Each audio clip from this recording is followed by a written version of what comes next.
everyone. We've made a few of these videos where we're thinking about, in this complex time, of how to find some sense of well-being and how to settle our anxiety levels. And one of the things that I'm hearing from a lot of people is people are texting me or ringing me and saying, what do I do about how much screen time my kids are having? I can't manage it, I can't find ways through it. It's really, really complex. And their premise is that perhaps I know, and I don't. So I've got my two friends here, Matt and Zoe, and they're both trauma-informed counsellors. So Matt, what do we say to these parents who are worried about this?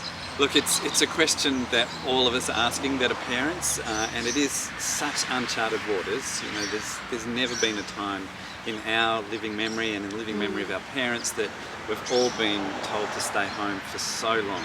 Yeah. And the times that it has happened in the past, screens didn't exist. Yeah. And so people did make their own fun and did their own activities.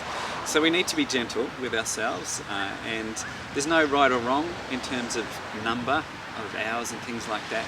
But it's really important to break things up, to make sure it's not just screen time all day. But also to be kind to ourselves as parents. There'll be times where we're just at our wits' end and we think, I'm just going to put them in front of the iPad. That's okay. Yeah, yep. So stop beating ourselves up and stop requiring too much of ourselves. Great.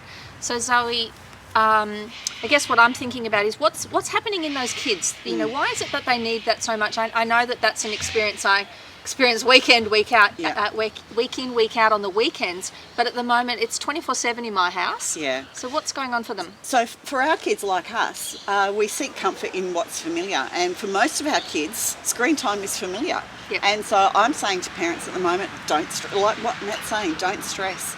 We probably are all watching a bit more screen time than we would say is healthy for us. And so at the moment, if they are getting comfort in that, it's okay. Yes, we want to break it up. We want to have more board games. We want to have playtime. We want to do a 5 senses exercise with them outside. But we want to allow them also to take comfort in what is familiar for them. So TV may be part of that. Yes, just monitor what they're watching. We don't want them being exposed to the news and things like that. Make sure it's age appropriate. Those sensible, use our cortexes to make sure what their screening is sensible for them. But let's go a little easy on ourselves. I'm not saying leave the TV on all day, every day. It's not good for any of us. But let's just be sensible and kind. Yeah. So stop beating ourselves up. Is the message. Stop beating ourselves up as parents, be a bit more generous, but also be intentional.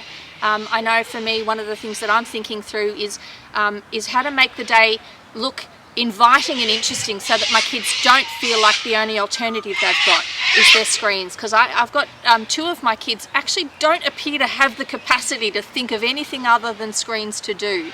And so that's going to have to be my job, is to think up things that entice them, that invite them in to do that's other than screens. And when we've run out, then maybe screen time will work, because I know that some of us are working from home and that makes it complex as well. So let's go gently.